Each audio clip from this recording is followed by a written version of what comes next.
Good afternoon, everyone. I'm Camilla Carrara, Project Coordinator C.L.A.S.S.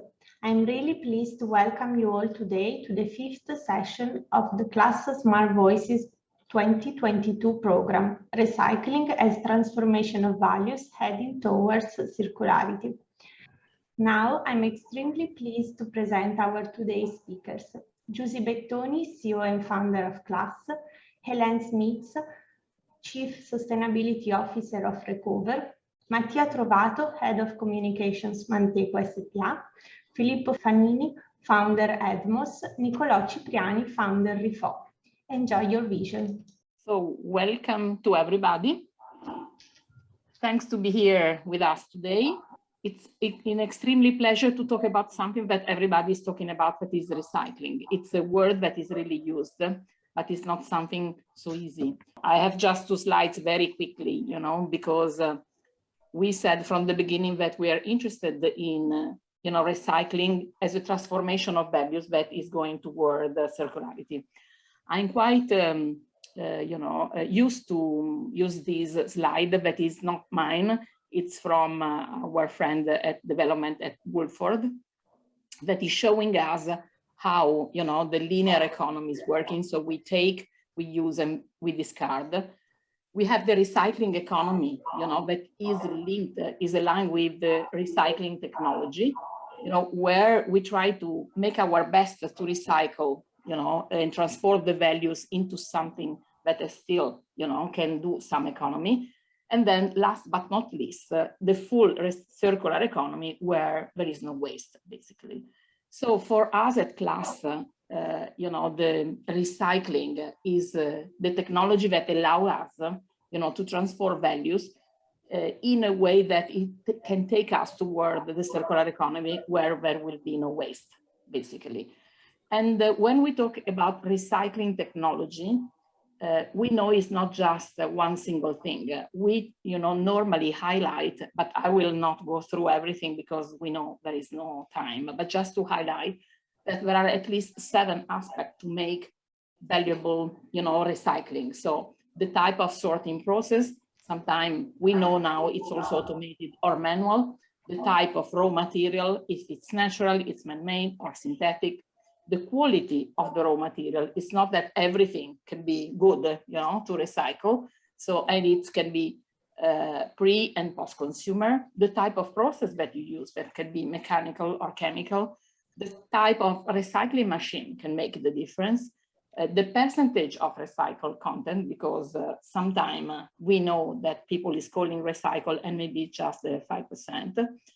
And last but not least, the company know-how that can make everything completely different. So, the point of going toward the circular and how to go there, the recycling technology is really important. And that's why today we are here, to talk about this whole range of criteria, whole range, also quality, that is the transformation, can happen and how, it can be done in a real way. So we call the process of recycling transformation, and despite the easiness around the use of this word, in order to deliver quality and health values, we need a huge technical know-how. And we will discuss this with our guests today that, are so important. So thanks again for all of you to have joined. And let's start with, Hélène Smith, that as, thanks God, thanks Helen. I know that it is a last minute because Alfredo couldn't join, but thanks a lot. We know since a long time. I'm really pleased to have you with us today. And she is, the Chief Sustainability Officer of Recover, that is the brand of recycle into brackets of C.L.A.S.S. So you have been a pioneer, Helen, and, with Recover about the recycle. Recover is the trade brand name around this recycle. And it has become a leading player at international level. Can you share with us a little bit of the story? And we are doing with the right person because we have been around for at least 15 years with this and more if I remember with Perret, when he started and how, and at which stage we are with this technology, because we know it's not the same technology that we had, 20 years before, how it is present now in the market. So I let you the stage, Helen. Thank you so much. And thank you for having us in this great session. And first, I mean, as you say, Recover is born out of C.L.A.S., which is a family company that was founded back in 1914. And they started the recycling process in 1947 already, which is way before the whole circularity movement was born. It was really from a necessity because there were no resources and they needed to transform the resources that they were there to have new materials to work with. And it was indeed in 2006 that the brand name Recover was born, but actually now we are in a little bit of a different situation. We are no longer part of C.L.A.S. We are a separate independent company since 2 years. We have the brand name Recover as the company name, and we focus on making recycled fibers. So C.L.A.S. still is making the yarns. We are making the fibers, and we're taking this business model really kind of global, worldwide. We've grown our brand in the past decades, and we now have a strategic partnership with Story 3 Capital and Goldman Sachs, which was announced a few weeks ago, that really allows us to scale our impact even further and close loop on fashion, and also keep continuing to develop our technology further, because indeed mechanical recycling is not something new. It's been around for a very long time. It is kind of like an art and a know-how and a science to do this in a way to keep the fibers as long as possible, because we all know that there is some degradation of the fiber in this process. But depending on how well you work this technology, you can do this better or and keep, let's say, the quality as best as possible. And I think with mechanical, it's very important. We keep cotton to be cotton. I think with chemical recycling, it's a very exciting technology and very complementary to mechanical.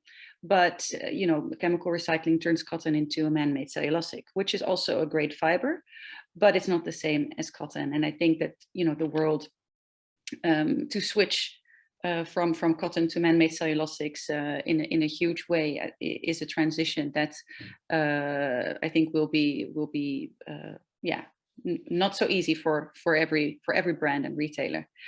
As I said, I think our big challenge now is, as we grow, we have the scaled adoption of recycled fibers. This is we are scaling our production, but the adoption into the supply chain and into final products of brands and retailers is still quite challenging. The demand is there. They all want recycled products. They all want circularity, but we need to be competitive in quality and cost. And that is the challenge, and it's something that we strive for, and we are also in that sense able to achieve. We cannot achieve 100% recycled product, because you can do that, but the applications of that are quite limited. So if you want to create a good quality t-shirt, we also need to blend with virgin fibers or other recycled fibers. But this is completely possible and already completely, I guess, adopted in the market. And we work with brands, we work with Inditex, we work with C&A, we work with Primark, we also work with, a little bit higher end brands like Revolve and DL 1961. So we are able to adopt our product as well in cost competitiveness and in quality competitiveness in the market. And this is, far, let's say we came from 1947 as a starting point. This is, a long way that we came to do that.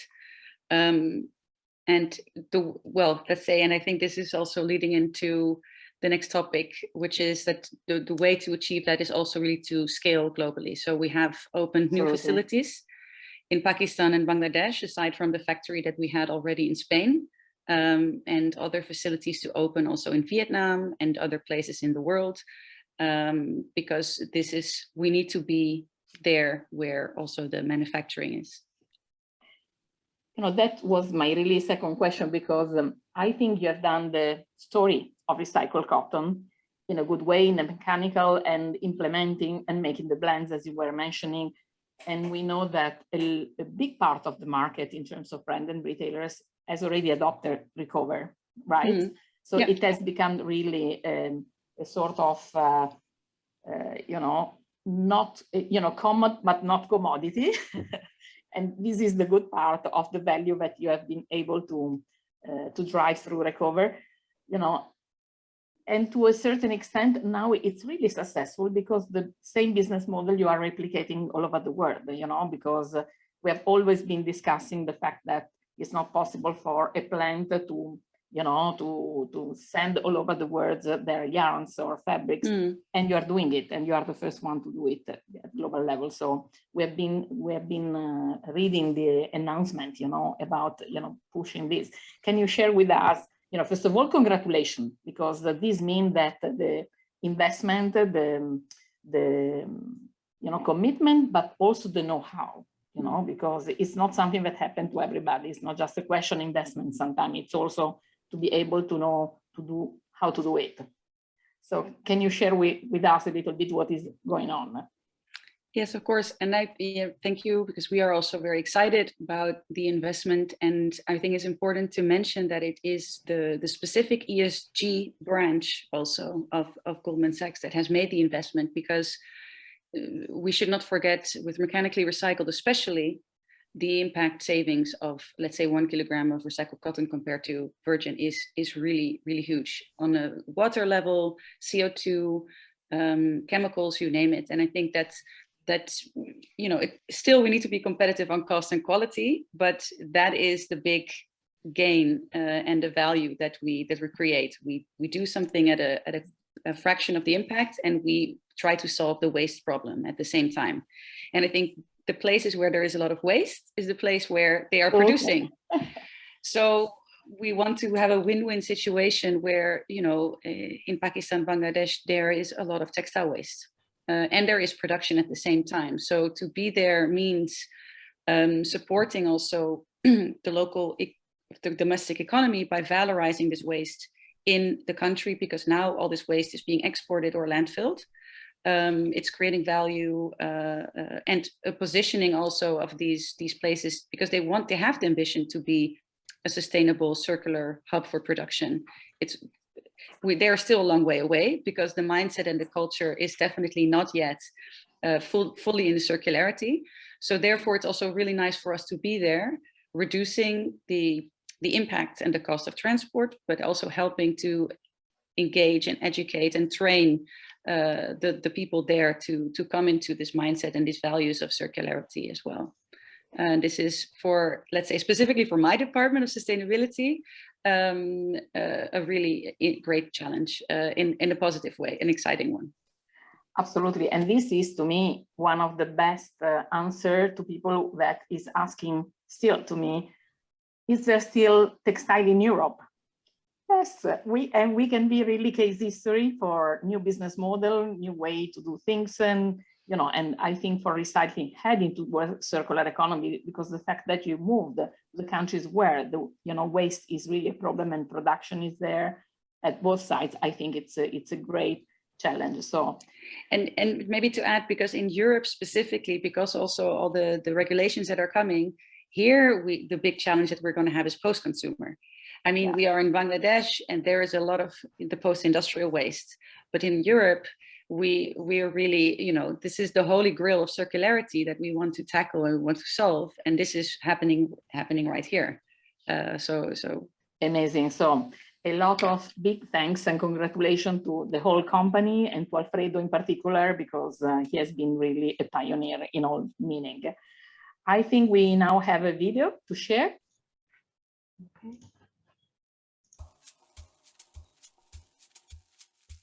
If you can raise a little bit the volume. Thanks.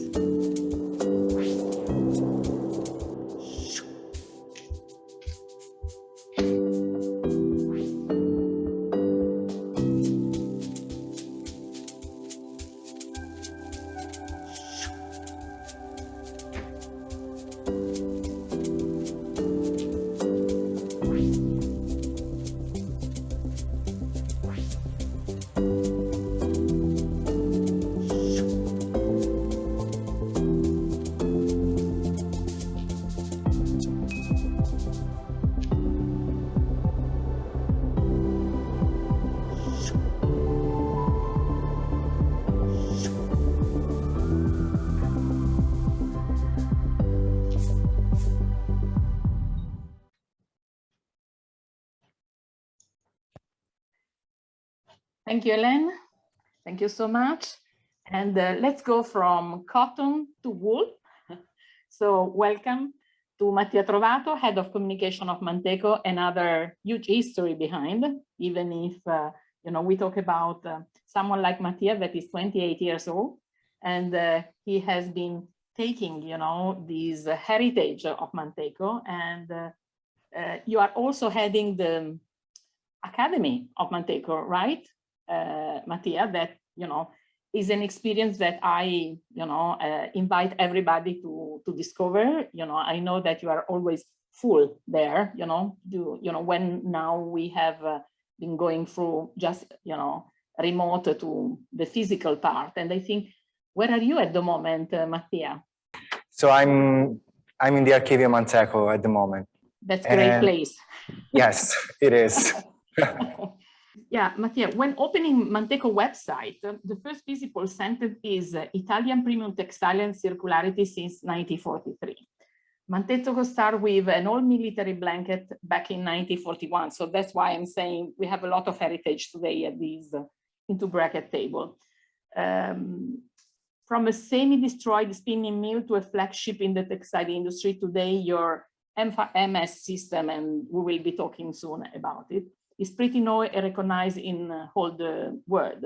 Someone is talking about a perfect orchestra direction. Can you please share with us your path and current structure? Because you know, there is a lot to say, I think, and to share. Yes, sure. So it's our history is similar to Recover's, you know, because we started in the 40s too. So our founders started, you know, they did not have any resource coming from abroad due to the wars. So they still wanted to produce wool yarns, and they started to recycle mechanically covers, garments, accessories left from the armies. So they took these materials that apparently were classified as waste, and they turned it back to fiber through a mechanical recycling process, which is called shredding. And they started producing recycled wool yarns. So at the beginning, of course, the result of this process was not really high quality. As you know, as with everything else, when you start something, it's never perfect, but you get to be perfect in time. So nowadays, after 80 years, we make high quality recycled wool fabrics, and Manteco has its own brand of recycled wool, which is M-Wool, and it's also you know, the first recycled wool with a comprehensive life cycle assessment that was approved by the scientific community. And we also have the EPD certifications on M-Wool yarns. So it's not just a circular material, but it's also backed up by scientific studies behind. So nowadays we produce, you know, half of our fall-winter collection, maybe more, is made with M-Wool. So it's made with a circular material. And we really took it to the next level, as we work with more than 600 brands worldwide. And most of them, from, you know, medium-priced brands to luxury brands, are using fabrics made with recycled wool by Manteco. So it's, you know, it's a great result for us. And as you mentioned before, we have a supply chain that is called the Manteco system. And because Manteco is located in Prato, so in Tuscany, where there's the biggest European textile district. And so here really the culture of making wool fabrics, either virgin or recycled, is really rooted in the culture. So we've been making fabrics for 200 years here in Tuscany. So we selected a small array of partners, from raw material suppliers to spinners to weavers and finishing mills. And we created our network, which is 0 mile, and it's fully certified with, you know, the most important certifications for the products that we make nowadays. So, you know, we talk about GRS as well as RWS or European FLEX certification and OCS. And so all of our partners must be certified, and they must respect our Charter of Values and Commitments. So a full, let's say, view from, you know, all the values that we are looking for through measurement and certification. That is something that has a huge sense, because we know very well that sometimes certification can be good, but, you know, they cannot be holistic like the measurement. You started your, you know, talking about the LCA, that is the life cycle assessment. That means that we have evaluated the impact that we have on the production, you know, about this material. But I think what Manteco is doing, that for me it's really, you know, a very interesting thing, is that you are really going from and are really translating the fact that recycling is transformation of values. That is the, let's say, the intermediate part to go towards circularity full screen. And we are talking about not just about ENVOL, but also Project 53 and Recite. Can you take us through them as well? Yes, sure. So recipe is like a part of ENVOL, as it is the technique that we use to create wool colors, but without using added dyes and chemicals. Because you know, when you start making recycled wool, what you do is classifying the garments, the accessories, and, you know, the materials you are sorting. So you divide everything per color and composition. And even if it's a really time-consuming process, it's still done manually, it allows us to obtain fibers that have already a homogeneous colors. So this is a job that is done by the famous Cenciaioli in Prato. So they basically divide garments per color, and then they recycle these bunches of garments accordingly. So in the end, we have numerous different shades of recycled wool fibers. So at this point, we mix different shades of recycled wool fibers to create a color recipe. Okay, so we put specific percentages of different colors and we create a new one. And this is like, you know, when a painter wants to create its own color. So he puts together different shades and create a new color. We do the same. So we make the most of what these materials were in their past lives. Because not only we bring wool to recycle wool, but we also make the most of the colors that were done in the past. And this is a process that is also done for cotton, as much as I know. Helen, correct me if I'm wrong. So, you know, the mechanical processes of recycling cotton and wool are pretty similar. So thanks to this technique that we call recipe, which means recycled recipe, we create a lot of colors. So we have huge color cards with like 80 to 100 colors per a single fabric, all obtained without using added dyes. And, you know, recycled wool plus not using dyes can really lead to a lot of savings in terms of environmental impacts and, you know, water usage, CO2 emissions. And it's not just about recycled wool and creating colors without dyes, but our company is really having an all-around approach. As you mentioned, Project 53 or 43, because we have these two circular economy projects through which we can take back the manufacturing scraps from our customers. So let's say I buy 20,000 meters of fabric from Manteco. So when I cut the fabric to make the new garment, there's a production of waste.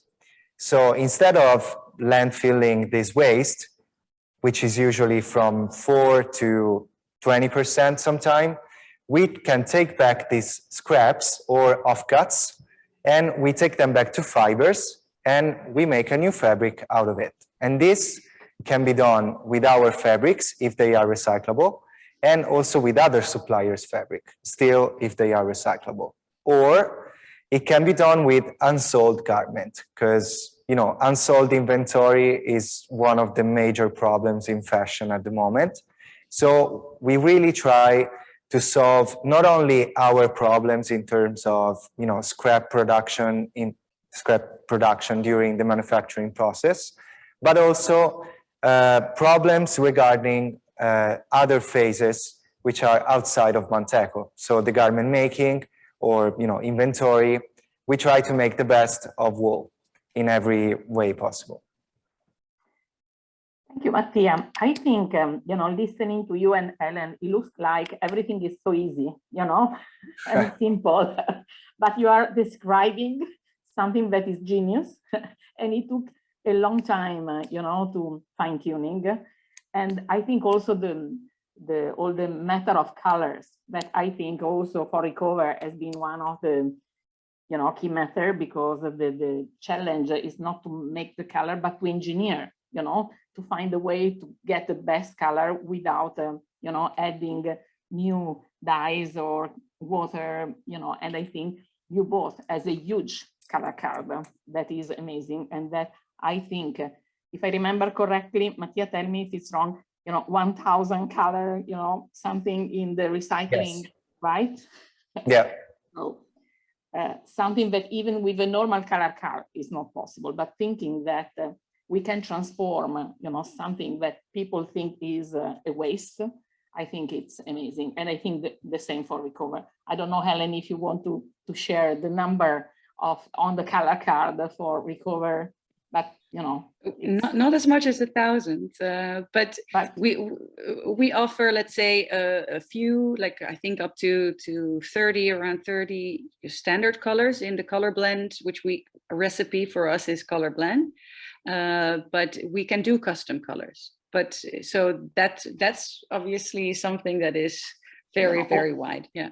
Absolutely, opening up the doors of creativity and beauty, that is the base also for, when we talk about fashion. So, and just to close the conversation with Mattia and Manteco Academy, we do things, but we need to share. Yeah, I think knowledge, right? Mattia, can you take us through it? Yes. So in almost 4 years ago, we started inviting schools to show them how the recycled wool world is. And then after a couple of years, we started giving lessons, webinars, workshops to not just to teach how recycled wool is made and all of the advantages, but also to teach circular economy and to show what it means to be really sustainable and responsible. So nowadays, we work with more than 30 schools in Europe, mostly. And we do many things. So first place, we give webinars and lessons to school on sustainable fashion, and we treat different subjects. So either the students come here or I go to the universities, it depends, or we do webinars. Then we provide fabrics to schools. So we use our dead stock fabrics for schools. And then, we organize field trips and workshops to make sure it is not really just about a marketing thing. It's more like a commitment for circular economy, because we really want to make sure that people really know what it means to be circular for real and sustainable for real, what it means to choose the right material when you design your collection, and factoring in all the things you need to consider to make a sustainable garment. So we teach all the things that we know, and that we experience every day, and just to make sure that this happens in the end. And we subscribe to this because sustainability, circular, is not just about feelings or, you know, let's say just raw information.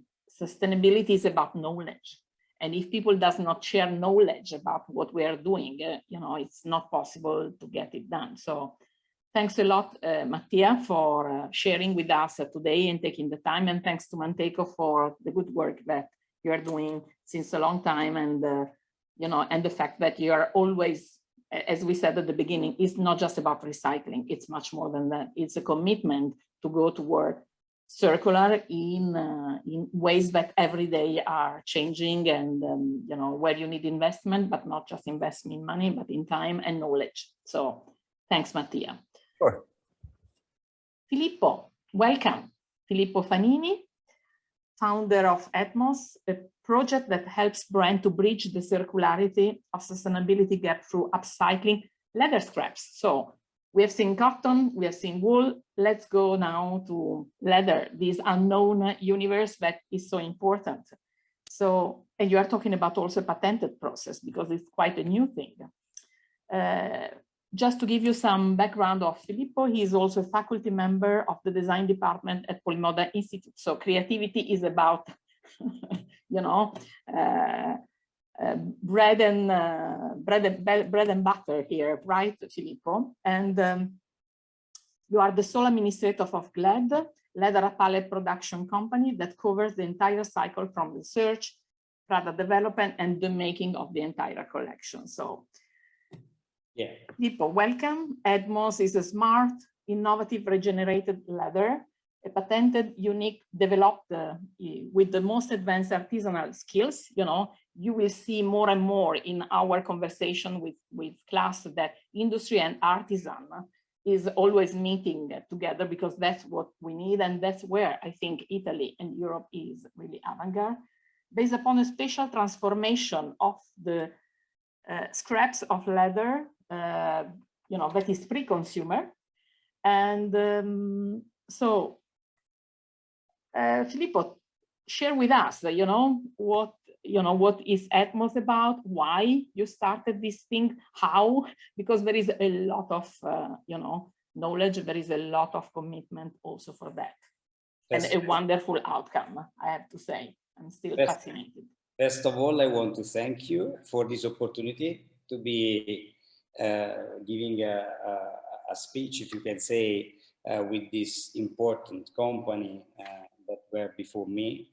Our reality is surely smaller, more artisanal, and that's why I guess that the process is an artisanal process, I would say.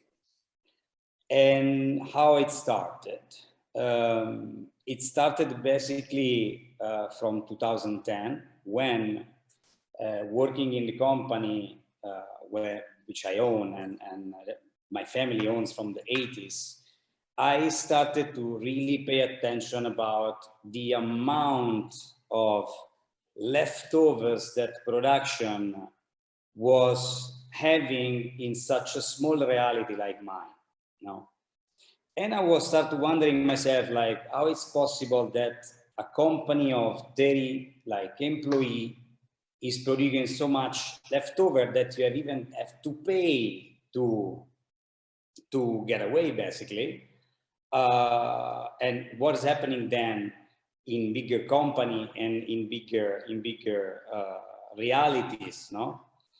And then I discovered that on the accessory side, there is even more leftover in terms of size than the ready-to-wear. Because on the ready-to-wear, like Mattia was saying before, there is a waste of that it comes from the placement. No? Of course, in leather, we have more wastings because really often the skins are natural. So you can really see the mistakes of the animals because they are animals. So if the leather is pretty natural, you are risking to really avoid huge pieces of skins. So one skin is one animal.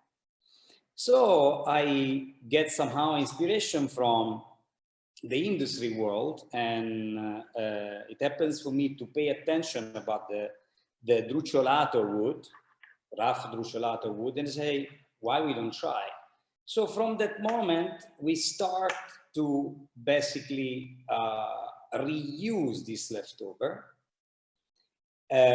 almost non-mechanically, but by hands. So what we do is basically we upcycle this wasting. We use sustainable support coming from different material according to the client, and we create this mosaic.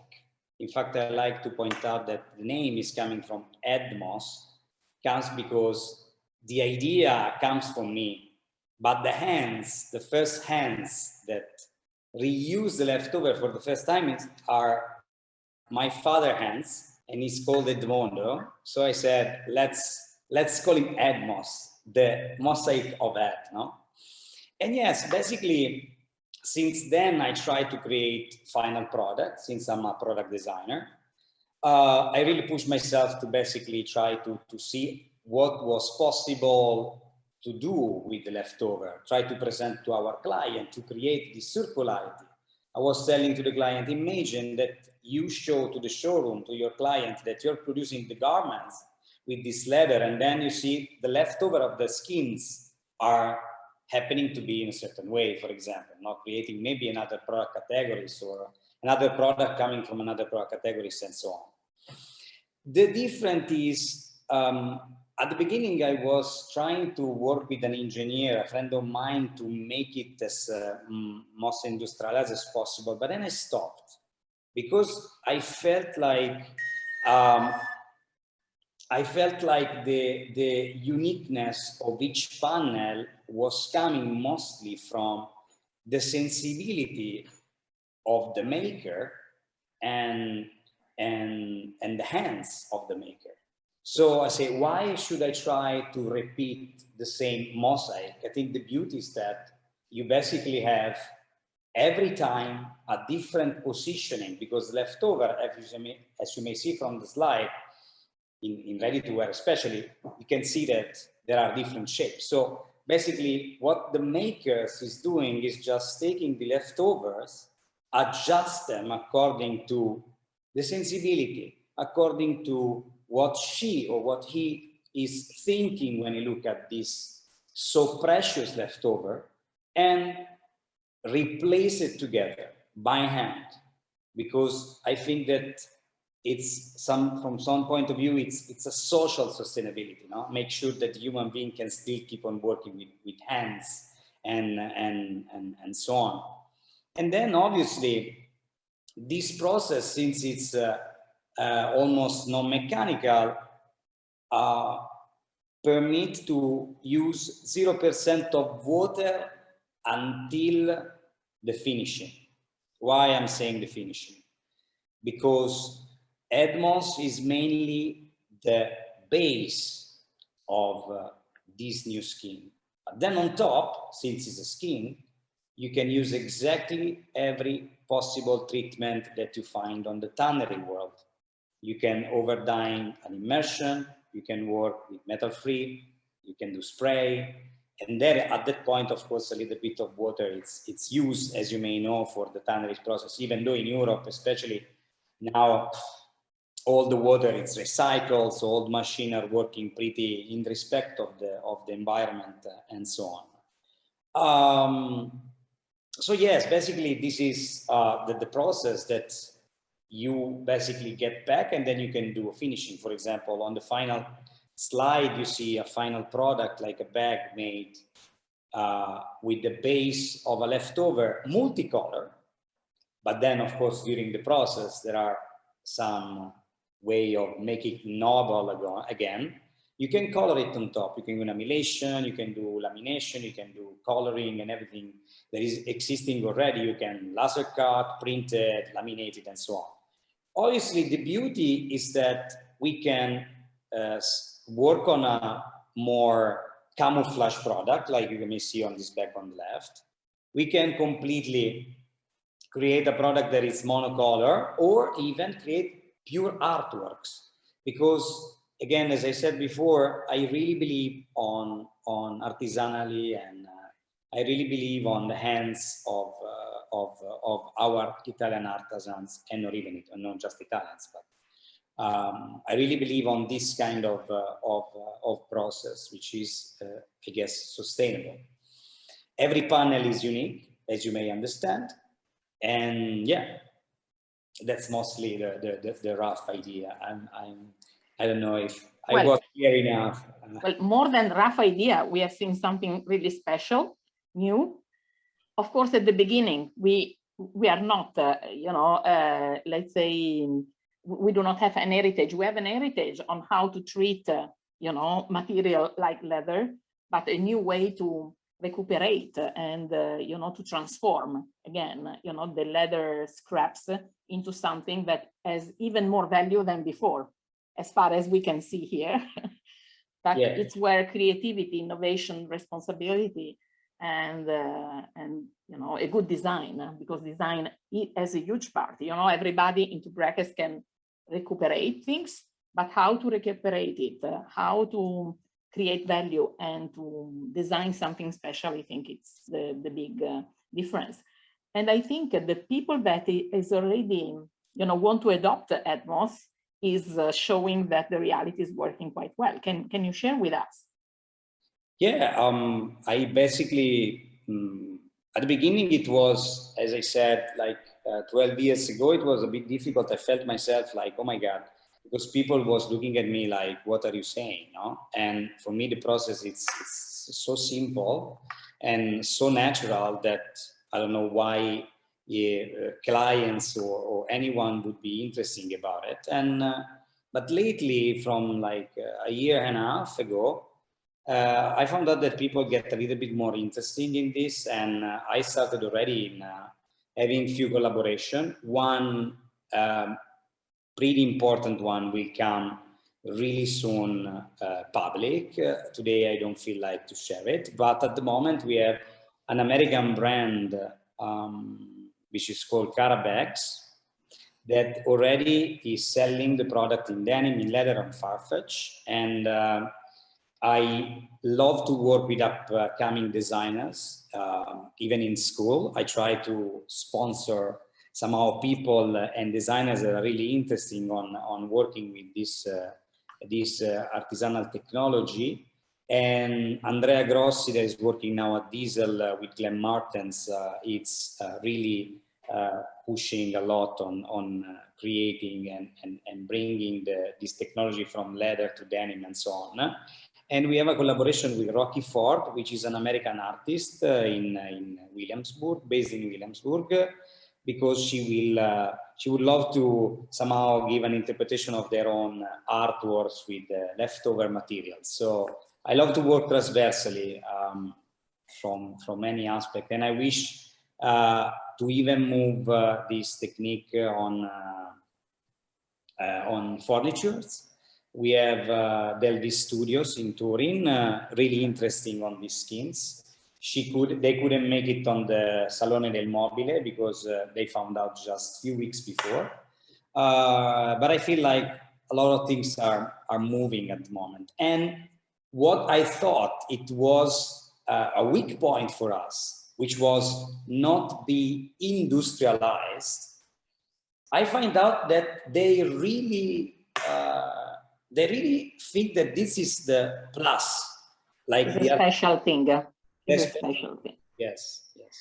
Thank you, Filippo. I would stay here forever to listen, as you know, but we do not have a lot of time, but we need to stay tuned with you because you are going to have big news soon that you cannot share with us today, but we'll keep on. And Nicolò, welcome. Nicolò Cipriani, that combined his work with cooperation and sustainable development within the family tradition. And we go back to Prato, but we go back, to talk about a brand that is, feeding itself with a lot of textile, and where circular has been there from the beginning. And you are also, let me say, an activist in promoting the circular economy, especially when it comes to wool. So welcome, Nicolò. Rifò is one of the most successful Italian brands, leading a new way to go to market where recycled material and new business models are going hand by hand. Can you share with us this business model, that has in the center the circularity and with material and technologies? Yes, well, thank you very much for the invitation, and thank you, Giusy, for the opportunity. I'm Nicolo. I'm the founder of Rifò in our dialect. And the idea came after a work experience I had in Vietnam, where I was working for the UN before and then for the Italian government.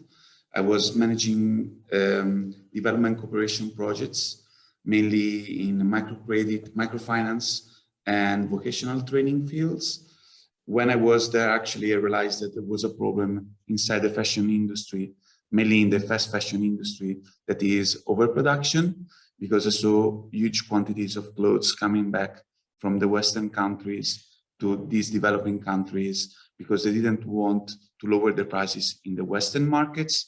And so there were huge quantities coming back. They were trying to sell them inside these markets at lower prices. And then most of the times they were going to landfills. I started thinking about solutions and ideas. And the main idea was coming back to Prato to take back a tradition. When we started 4 years ago, there was already this process of recycling fibers, because actually Prato has been doing this for more than 100 years, but there wasn't much awareness about the impact that this process can have in the fashion industry, in the terms of saving resources, in the terms of promoting and spreading awareness about these sustainable processes. And so when I came back in September 2017, I decided to launch my own brand. I didn't have any experience in fashion, textile, or design field, and it was a completely new world, new adventure that I was taking. I started meeting a lot of people, a lot of businesses. I understood that it was feasible to produce locally a garment that was made mainly with recycled materials, and that at the same time it was made to be recycled again. And so Rifò was born thanks to a crowdfunding campaign that we did in November 2017. The crowdfunding campaign went well. We started selling mainly recycled cashmere accessories that were like beanies, gloves, and scarves. And then we entered into an acceleration program that is Nana Bianca in Florence, that helped us to mainly set our digital marketing strategy, our website, our e-commerce, and also to find the first investors in the project. And actually, Rifò as a company was created in July 2018.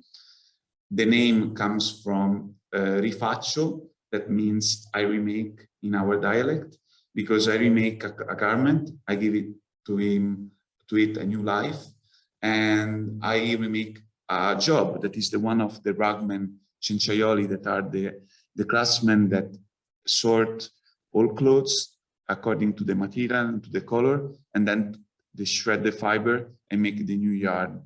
And then Rifò, because we produce mainly locally, and so it was a link to our territory. The idea was not only to sell products made with recycled and recyclable fibers, not only to produce locally, but also to, from one side, to spread awareness about all the impacts that fast fashion has. So, as you said, Judy, sometimes we feel also as an activist, because as it is a new market, we also need to share our values, but also share our perspective on the actual market, and to explain well which are the positive, the advantages of the slow fashion market, of the circular fashion market. And on the other side, we also have circular social impact projects since the beginning, also because it's mainly more my background. And so since the beginning, we have social impact projects where we devolve €2 of everything we sell online to these projects. At the beginning, we have projects with other NGOs, organizations like Legambiente. And now we have one big social impact project that is called Nei nostri panni, in our rags, where we teach to migrants, vulnerable migrants, the job of cenciaioli. Because actually, one of the main issue we will have in the future, soon actually, is that there isn't a high turnover, and a lot of these professions are slowly fading. So we need to create new workers, new young people that are interested in this job. Prato on one side has a lot of vulnerable migrants that arrive here and they don't have the right opportunity, work opportunity, and many times also end in forced labor. At the same time, there are many professions that are fading, so we wanted to create a connector. And so we have these social impact projects, and obviously we have our sales channels that are our e-commerce, where we sell our garments. From the beginning, we have developed new collections. Now we have recycled cashmere sweaters, recycled denim sweaters and jackets and pants. We have recycled silk sweaters. And when we started the project, we saw that Prato had a lot of, let's say, expertise in this field, but at the same time, we saw a lack of transparency and traceability. So what we wanted to do is also to create projects where we could involve people in the production, the circular production. So the first project we created was regarding jeans denim collection in Italy, with a collaboration we have with Natura C, Recuper, and Pinoli Filati. And now we have more than 115, there are 119 Natura C points where people in Italy, they can give us the old clothes in exchange of a coupon code they can use on our website. And we are extending now this project to other companies. We are extending to other big corporations. And we also now have this project on cashmere and wool. On our entire production, more than 50% of recycled denim collection comes from the collection. And regarding wool and cashmere, it's only above like around 5%. So regarding denim, we have the mission to have like 100% made in Italy collection, where also the rugs come from the collection we have here in Italy. The business model now, it's mainly made with these collection services. We don't run sales, we don't run discounts like Green Friday, Green Week campaign. We only do pre-sale campaign where people, they can buy in advance our products and then wait for 4 or 5 weeks to receive it. We have a local production, and this helps us to be agile in the term that we make many small quantity production, and we also have a low stock at the end of the year. For us, having a low stock at the end of the year, it's a financial and economical benefit, but at the same time, it's also what we want to do because we don't want to overproduce.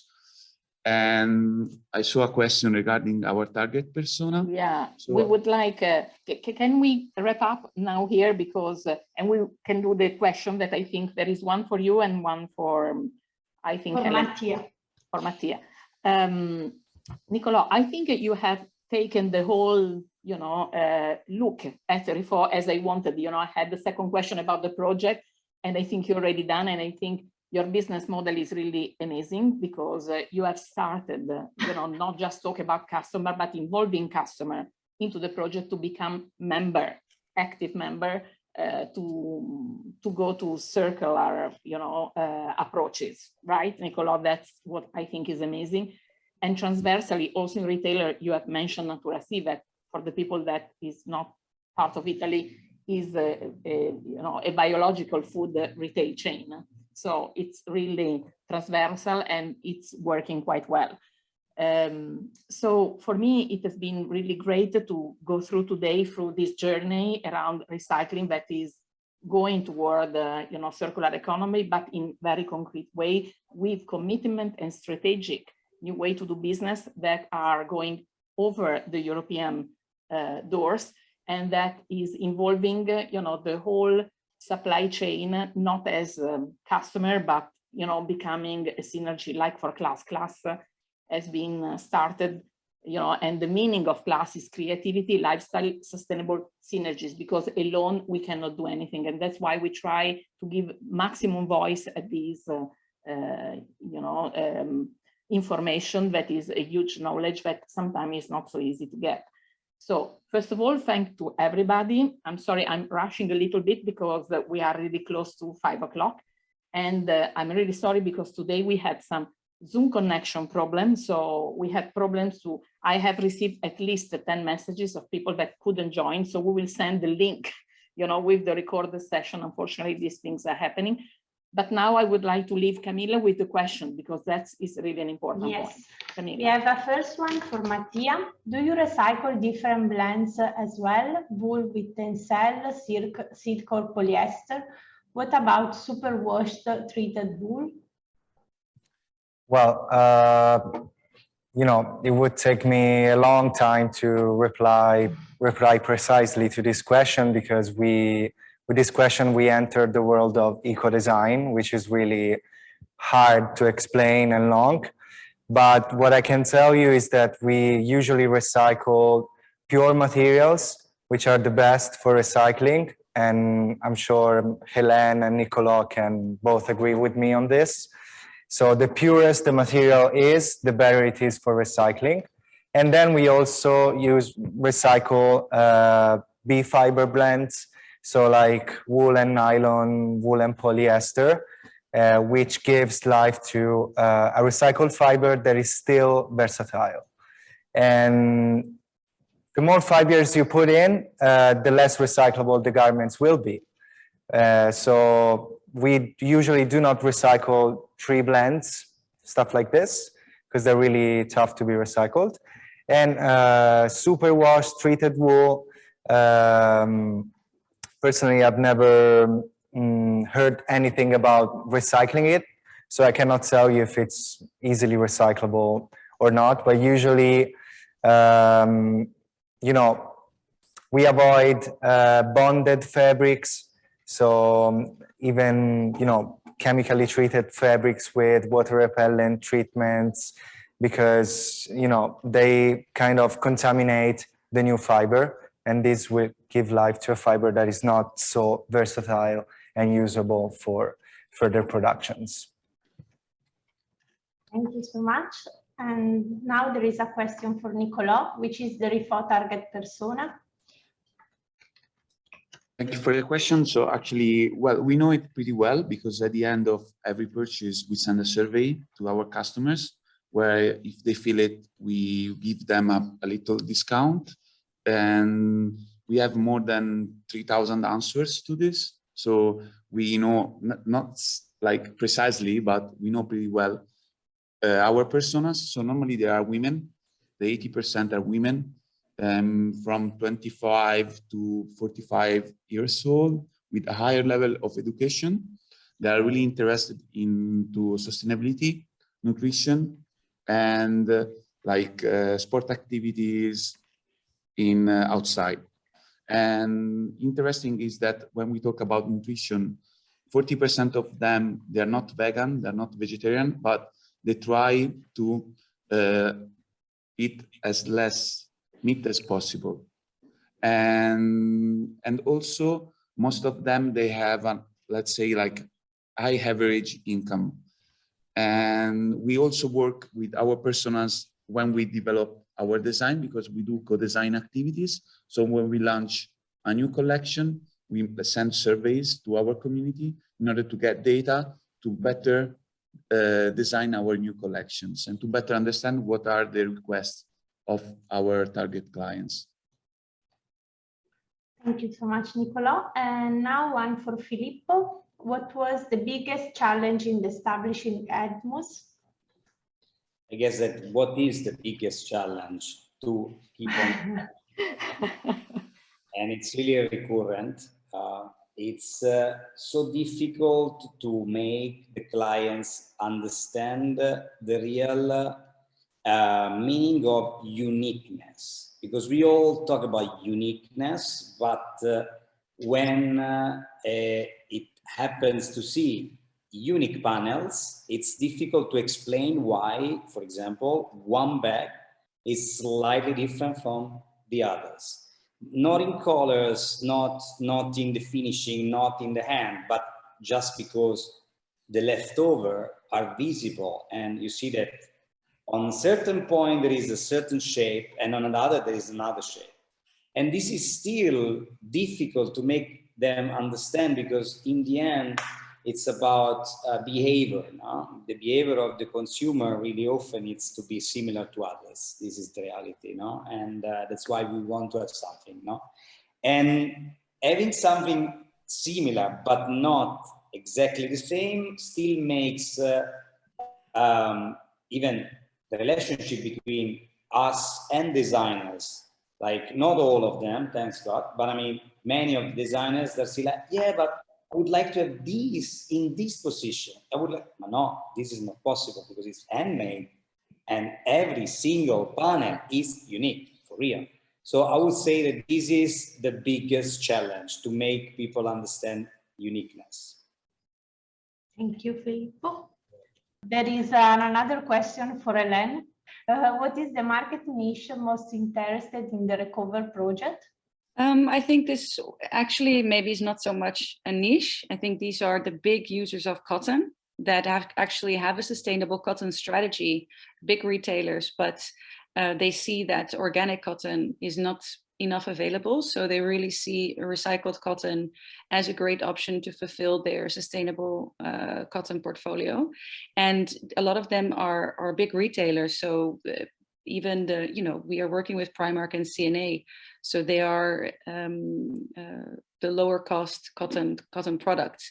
We also work for higher end brands, as I said, but I think that what we focus on is circular fashion for all. So we want it to be affordable, and we need to work with the big players to be able to make this something that is really also driving the impact at scale. So this is the market we are focusing on. Well, it's really important because we need to decrease the impact on the environment. So, and these can do without sacrificing the values that you have been talking about. Thanks so much, Hélène, Mattia, Filippo, and Nicolò. Really pleased and honored to be with you today with this such an interesting session. And keep in touch. Bye. Have a good day. Bye. Thank you. Bye. Bye. Thank you. Ciao.